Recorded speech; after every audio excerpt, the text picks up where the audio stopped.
வசனம் கண்டிப்பா தெரியுதுங்கிறதுக்காக சொல்றேன். நல்லா கவனிக்க வேண்டும். திருவிருந்து என்பது எல்லாரும் நீங்க எடுக்கிறாங்க. எல்லா சபையிலும் திருவிருந்து கொடுக்குறாங்க. மாசத்துல ஒரு டைம் கொடுக்குறாங்க, சில சபையில வருஷத்துல ஒரு முறை கொடுக்குறாங்க. ஆனா திருவிருந்து கண்டிப்பா எடுக்கணும். இல்லையா? அப்போ இந்த திருவிருந்து என்ன அப்படின்னு நிறைய வசனம் இருக்கு. திருவிருந்துக்கும் திருவிருந்து எதற்காக எடுக்கப்படுது எல்லாம் நிறைய வசனம் இருக்கு. ஒன்னே ஒண்ணு நான் சொல்றேன், நல்லா கவனிங்க. முதலாக ஒரு மனுஷன் திருவிருந்து எடுத்தான். முதலா எடுத்த ஒரு மனுஷன் தான் ஆபிரகாம். வாசி எடுத்துக்கொள்வோம். ஆதியாகமம் புஸ்தகம் 14ஆம் அதிகாரம் 18வது வசனத்தை எடுத்தவர்கள் வாசிங்க. நல்லா கவனிங்க. முதல்ல திருவிருந்து யார் எடுத்தா வேதத்துல? அன்றையும் உன்னதமான தேவனுடைய ஆசாரியனாய் இருந்த சாலோமோனின் ராஜாவாகிய மெல்கிசேதேக்கு அப்பமும் திராட்சைரசமும் கொண்டு வந்து வாசிங்க. அவனை ஆசீர்வதித்து பூமியை உண்டாக்கியவராகிய உன்னதமான தேவனுடைய ஆசீர்வாதம் ஆபிரகாமுக்கு உண்டாவதாக. அல்லேலூயா. முதலாக ஆபிரகாம் தான் திருவிருந்து எடுக்கிறார். முதல் யாரு எடுத்தா? அதுக்கு முன்னாடி யாருமே எடுக்கல. அதுக்கு முன்னாடி யாருமே பைபிள்ல சொல்லப்படல. பைபிள்ல முதல்ல எடுக்கப்பட்ட திருவிருந்து ஆராதனை, அதாவது திருவிருந்து யார் வாங்கினா என்று முதல்ல பார்க்கும்போது யார் என்றால் ஆபிரகாம். அல்லேலூயா. இந்த ஆபிரகாமுக்கு திருவிருந்து கொடுத்தது யார் என்றால் சாலோமோனின் ராஜாவா இருக்கிற மெல்கிசேதேக்கு என்று சொல்லப்படுது. இதை குறித்து தான் பேசுற ரொம்ப டைம் ஆகும். அதனால சுருக்கமா நான் சொல்லி முடிக்கிறேன். இவர் ஒரு ஊழியக்காரர். இந்த ஊழியக்காரர் வந்து ஆபிரகாமுக்கு திருவிருந்து கொடுக்கிறார். ஏன் திருவிருந்து ஆபிரகாமுக்கு கொடுக்கிறாரு என்று பார்க்கும் பொழுது அது முதலாவது வசனத்துல இருந்து நீங்க இப்ப வாசிக்க வேண்டாம். அதை நீங்க பாத்தீங்கன்னா, அதாவது இந்த ஆபிரகாமோடு கூட லோத்து இருக்கான். யாரு? இந்த லோத்து வேற யாரும் கிடையாது, ஆபிரகாமுடைய அண்ணன் பையன்.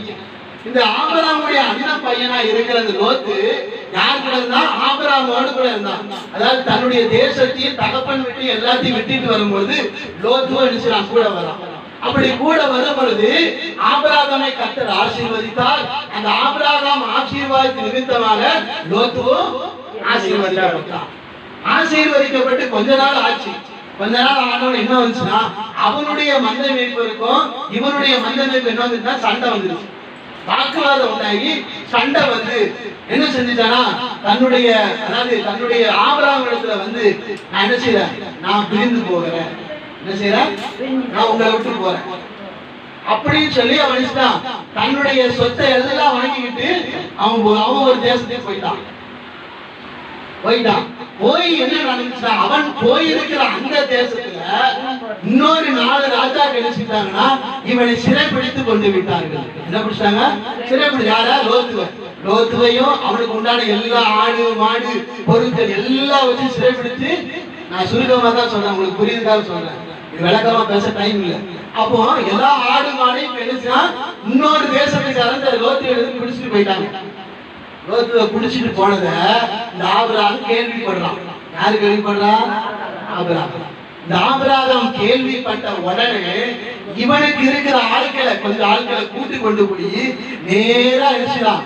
அவன் எந்த இடத்துல பிடிக்கப்பட்டானோ அங்க போய் சண்டை போட்டு லோத்துவையும் அவனுடைய பொருட்கள் எல்லாத்தையும் காப்பாத்தி கொண்டு வரும் பொழுதுதான் இங்க என்ன நடக்கு?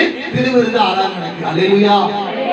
அப்போ இதுல இருந்து என்ன புரிஞ்சுக்கணும்னா, இந்த லோத்து தன்னை விட்டு போனவன். இவன் ஆசீர்வாதத்தை பெற்றது யாரால? ஆபிரகாமால. ஆனா அந்த நன்றி கூட இந்த யாருக்கு இல்ல? லோத்துக்கு கிடையாது. நன்றி கெட்டவனா இருந்தான். அப்படி நன்றி கெட்டவனா இருந்தாலும் ஆபிரகாம் என்ன செய்யறானா, அப்படி விட்டுறக்கூடாது, நம்முடைய சகோதரர். அல்லேலூயா.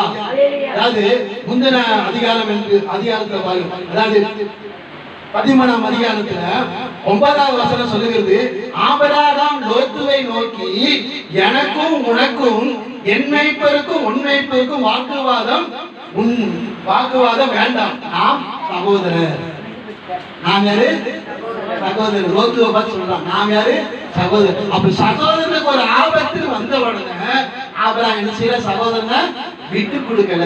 அவன் நன்றி கெட்டவனா இருந்தாலும், தன்னை விட்டு போனவனா இருந்தாலும், அவன் என்ன செய்யற? ஆபிரகாம் விட்டு கொடுக்கல. அப்போ திருவிருந்துக்கு நமக்கு என்ன சம்பந்தம் என்றால், திருவிருந்து எடுக்கிற நமக்குள்ள சகோதர அன்பு இருக்க வேண்டும்.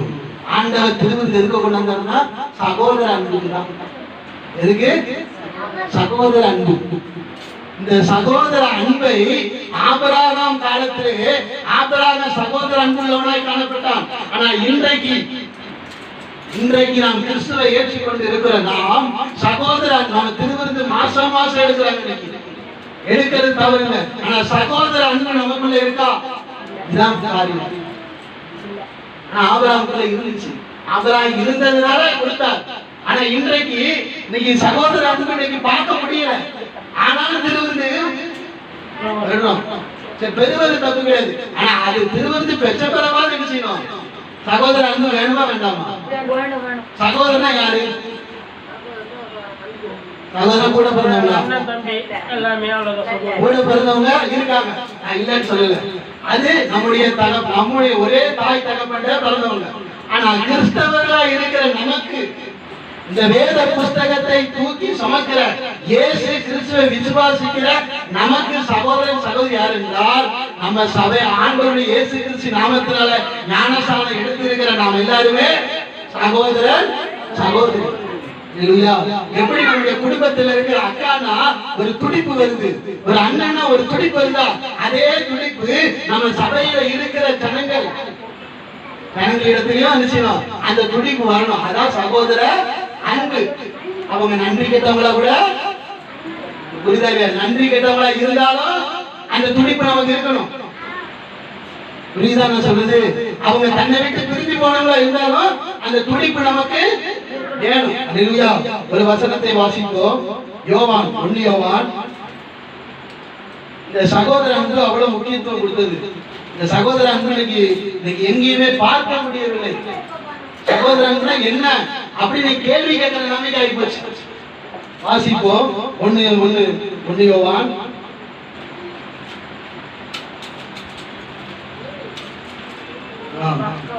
4ஆம் அதிகாரம் 30வது வசனம் 20வது வசனம் வாசிங்க. நல்லா கவனிங்க. சகோதர அன்பு எவ்வளவு முக்கியம் பாருங்க. கொஞ்சம் பக்கம் 329.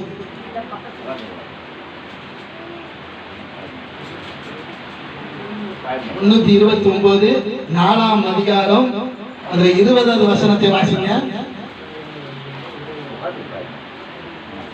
தேவனிடத்தில் நல்லா கவனிங்க. தேவனிடத்தில் அன்பு கூறுகிறேன் என்று ஒருவன் சொல்லியும் தன் சகோதரனை பகைத்தால் அவன் பொய்யன். தான் கண்ட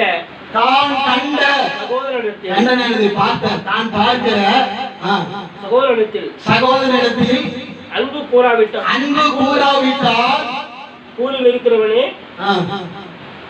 தான் காணாத தேவனிடத்தில் அன்பு கூறுவது எப்படி? அதாவது பார்க்கிற சகோதரனிடத்துல சகோதரி இடத்துல நீங்க அன்பு கூறலன்னா தேவனிடத்துல எப்படி அன்பு கூற முடியும்? பார்க்கிற சகோதரனை பார்க்கும்போது மூஞ்சை திருப்பிட்டு போறது, முகத்தை இப்படி திருப்பிக்கிறது. ஒரு சகோதரன் வரான், அது ஒண்ணு உலக பிரகாரமா சகோதரனா இருக்கலாம், சகோதரியா இருக்கலாம், இல்ல ஆவிக்குரிய பிரகாரமாய் சபையில இருக்கிற இயேசுவின் நாமத்தை ஏற்றுக்கொண்ட கிறிஸ்தவரா இருக்க நாம் எல்லாருமே அவருக்கு ஆசியா இருக்கலாம், சிஎஸ்சியா இருக்கலாம், பெந்தேகோஸ்தா இருக்கலாம், எந்த சபையா இருக்கலாம். ஆனா இயேசு கிறிஸ்து நாமத்தினால ஞானஸ்நானம் எடுத்தவர்கள் இவர் எல்லாருமே சகோதரர்கள். அப்போ அப்படி இயேசுவின் நாமத்தினால ஞானஸ்நானம் எடுத்த அவர் எல்லாரும் அப்ப அவங்கள பார்க்கும்போது நம்ம மூஞ்சை திருப்பிட்டு போனா அப்போ அது தேவனுடைய அன்பு எப்படி நம்மகிட்ட இருக்கும்? சகோதர அன்புக்கு அவ்வளவு முக்கியத்துவம் இருக்கு. சகோதர அன்பு இல்லாதவன் கொலைகாரன். யாரு? ஒருத்தர் போய் ஒரு கத்தி எடுத்துட்டு போய் ஒரு அருவாள் எடுத்துட்டு போய் வெட்டி கொலை செஞ்சால்தான் கொலை கிடையாது. புரியுதான சொல்றது? கத்தியை எடுத்து கொண்டு போய் ஒருத்தரை குத்தி அவன் செத்து போயிருந்தான், இவன் தான் கொலைகாரன் நம்ம நினைக்கிறோம். கிடையாது. பார்க்கிற சகோதரனிடத்துல பார்க்கிற சகோதரி இடத்துல அன்பு இல்லாவிட்டால் அவனும் கொலைகாரன் தான். நான் கொலை செய்யல அப்படி நம்ம சொல்ல முடியாது. ஆண்டவர் சொல்லாது, நம்ம உலகத்துக்கு கொலைகாரன் கிடையாது. நான் தேவனுக்கு முன்பாக நாம் சகோதர அன்பு இல்லாவிட்டால் தேவனுக்கு முன்பாக நாம் யாரு? கொலைபாதகன். அல்லேலூயா. அப்போ புரிஞ்சிருச்சா? இந்த சகோதர அன்பு யார்கிட்ட இருக்கு? ஆபிரகாம்கிட்ட இருக்கு. அன்றைக்கு இயேசு கிறிஸ்து காலத்துல, ஆபிரகாம் காலத்துல இப்படி பைபிள்ல கிடையாது. இப்படி பைபிள்ல கிடையாது. சொல்லிக் கொடுக்க பாஸ்டர்லாம் கிடையாது. சொல்லிக் கொடுக்க பாஸ்டர்லாம் கிடையாது. இன்னைக்கு எங்க பார்த்தாலும் பாஸ்டர், தடிக்கி விழுந்தா பாஸ்டர், தடிக்கி விழுந்தா சாட்சி. சொல்லிக் கொடுக்க இன்னும் சொல்லப்படா போன், அந்த போன் எடுத்தபடி அப்படி ஒரு லேசா டச் பண்ணா போதும், எந்தெந்த பாஸ்டர் பேசுறதா வரணும் வந்துடும். இப்படி இன்னைக்கு இந்த நவீனமான காலத்துல நம்ம இருக்கிறோம். இப்படி தேவனை பற்றி பைபிளை பற்றி சொல்லிக் கொடுக்க நிறைய பேர் நீங்க எழுதிட்டாங்க. ஆனாலும் இன்னைக்கு சகோதரன் பார்க்க முடியல. ஆனா ஆபிரகாம் காலத்துல, ஆபிரகாம் கொஞ்சம் அமைதியா இருங்க, கொஞ்சம் அமைதியா இருங்க. ஆபிரகாமுடைய காலத்துல யாருமே சொல்லிக் கொடுக்க யாருமே கிடையாது. தேவன் பேசினா மாத்திரம் தான் உண்டு. யாரு பேசினா? தேவனுடைய சத்தம் வந்தாதான் உண்டு. அப்போ தீர்க்கதரிசி கூட கிடையாது. ஆபிரகாம் காலத்துக்கு அப்புறம் ராஜாக்கள் காலம் தீர்க்கதரிசி இருந்தாங்க. ஆனா ஆபிரகாம் காலத்துல தீர்க்கதரிசி கூட கிடையாது. ஆண்டவர் பேசணும், ஒரு சத்தம் வரணும். சத்தம் வந்தால்தான் ஆண்டவர் பேசுறாரு, நம்ம கீழ்ப்படிய முடியும். அப்படிப்பட்ட அந்த காலத்திலேயே ஆபிரகாமுக்குள்ள சகோதர அன்பு இருக்கு. ஆனா இன்றைக்கு நல்ல வசனத்தை கேட்கிறோம், நல்லா பிரசங்கம் பண்ணுகிறோம், நல்லா தேவனை நல்லா தேடுறோம், நல்லா காணிக்க கொடுக்கிறோம். ஆனா சகோதர அன்பு எங்க இன்னைக்கு தெரியுது? திருவிருந்து எடுக்கிறது நல்ல விஷயம், திருவிருந்து எடுக்கிறது நல்ல விஷயம், எடுக்கிறாங்க எல்லாம் இருக்காங்க. ஆனா சகோதர அன்பு இருக்கா? கொஞ்சம் யோசிக்கணும். அக்கா எடுக்காதீங்க நான் சொல்லல, எடுக்கிற நாம் அந்த சகோதர அன்பை ஆண்டவரே எனக்கு கொடுங்க. பார்க்கிறவனிடத்துல பார்க்கிற சகோதரன் சர்ச்சைக்கு எல்லாருமே வருவாங்க. சர்ச்சைக்கு கொஞ்சம் நல்லா என்ன செய்வாங்க, நல்லா ஒரு ரிச்சா, அதாவது என்ன செய்வாங்கன்னா ஒரு கெத்தா வருவாங்க. சிலவங்க நம்ம என்ன பேசுறாலும் காது கொடுத்து கேட்க மாட்டாங்க. அப்படிப்பட்டவங்க, அப்படிப்பட்டவங்க நம்ம என்ன செய்யணும்? அன்பு கூறணுமா வேண்டாமா? அன்பு குறித்தான் ஆகணும். அவங்க கெத்தா இருக்காங்க, அவங்க பார்த்தோம்னா மூஞ்ச திருப்பிட்டு போவோம், அது நமக்கு தேவையில்லை. அவங்க கெத்தா இருந்தாங்கன்னா அது அந்த கெத்த ஆண்டவர் பார்த்துப்பாரு. யாரு பார்த்துப்பா? ஆண்டவர் பார்த்துப்பாரு. நம்ம அந்த கெத்த பார்த்து நம்ம மூஞ்ச திருப்பிட்டு போயிட்டா நம்ம இடத்துல என்ன இல்ல? சகோதர அன்பு இல்ல. அதனால சகோதர அன்பு மிக மிக அவசியம்.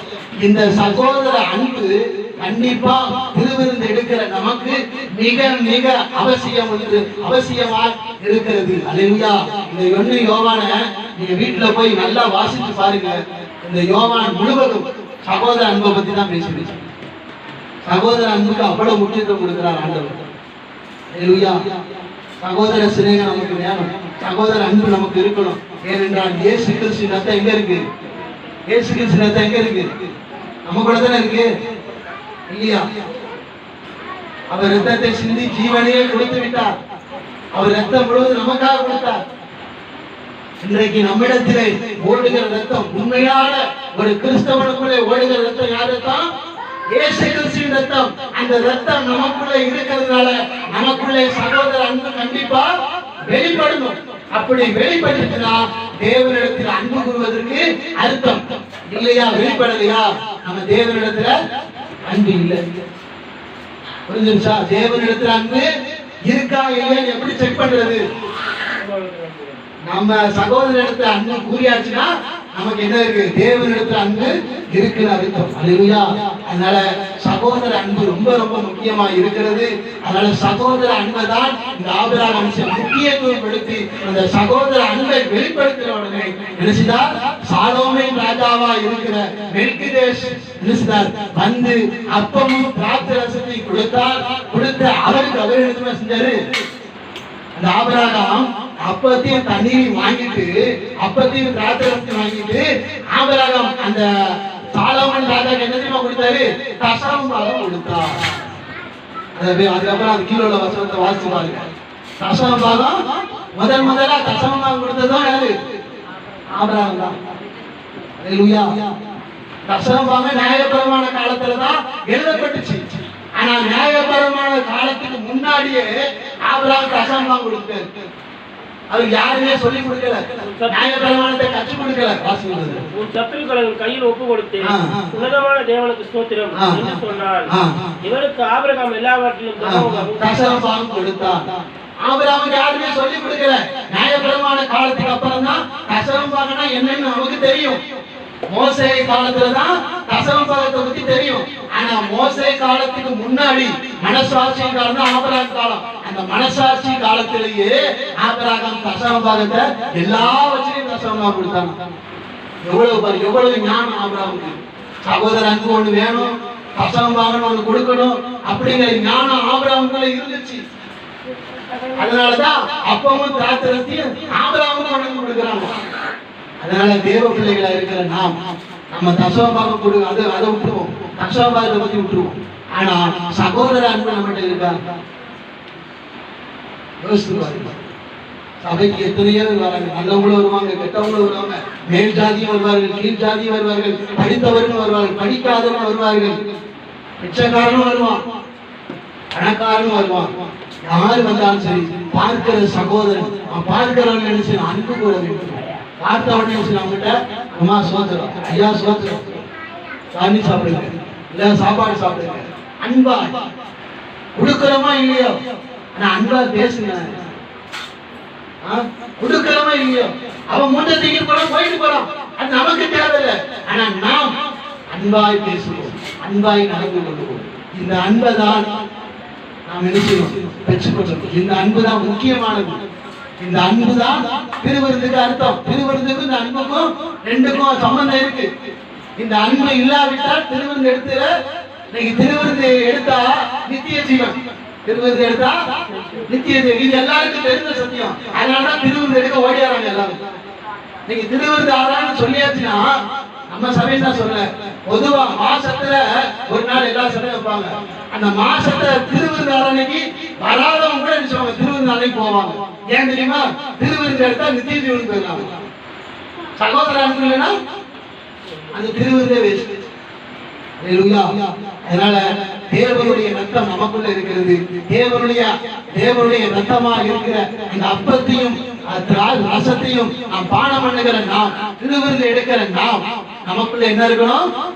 சகோதர அன்பு இருக்கணும். வைராக்கியம் வேண்டாம். யாரையும் பேசாம இருந்தீங்களா விட்டுங்க. அவங்க அப்படி இவங்க யாரையும் பார்க்க வேண்டாம், யாரையும் பார்க்காது. மற்றவங்களை பார்த்து நமக்கு என்ன கிடைக்குது? ஒண்ணும் கிடைக்காது. மற்றவங்களை பார்க்காதீங்க. நாம சரியா இருக்கோம், நாம சரியா. இது கொஞ்சம் கஷ்டமான காரியம் தான். இது கொஞ்சம் இவர் பாட்டு சொல்லிட்டு போயிடுவாரு, இவருக்கு என்ன தெரியுவாங்க. அது உண்மைதான். நானா இருந்தாலுமே கொஞ்சம் கஷ்டம் தான்.